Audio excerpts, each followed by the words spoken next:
The Rabbit R1 AI assistant is shipping now and it has a lot of potential, but it is missing the one key feature a new platform needs: the killer app. A killer app is some application that is so desirable or necessary that it proves the core value of the platform. In this video, we are going to explore 3 killer app ideas that Rabbit could develop that would instantly make the R1 better than your phone. The first killer app idea has to do with ride-sharing services like Uber. I know what you are thinking. I can already do Uber and Lyft on my phone. Why would I do it on another device?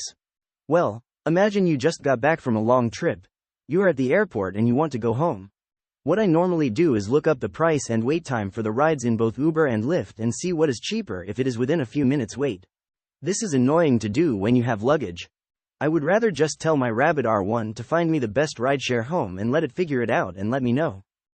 Another killer app idea has to do with grocery delivery services like Instacart. So let's say you want to order some groceries and you have them in your cart ready to check out. You should be able to ask your R1 to try to make a cart with the most similar items it can find at other stores in your area and compare the price. The third killer app idea is to get to know me and suggest things to me based on what it knows. For example, I would love it if the R1 could answer the question, "What should I have for dinner tonight?" based on my preferences.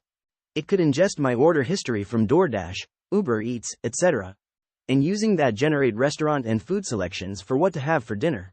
Likewise, if I say, "What should I do this weekend?" it should know from previous interactions what kinds of activities I might be interested in. If I tell it, "I hate sporting events," it should remember that and not suggest them.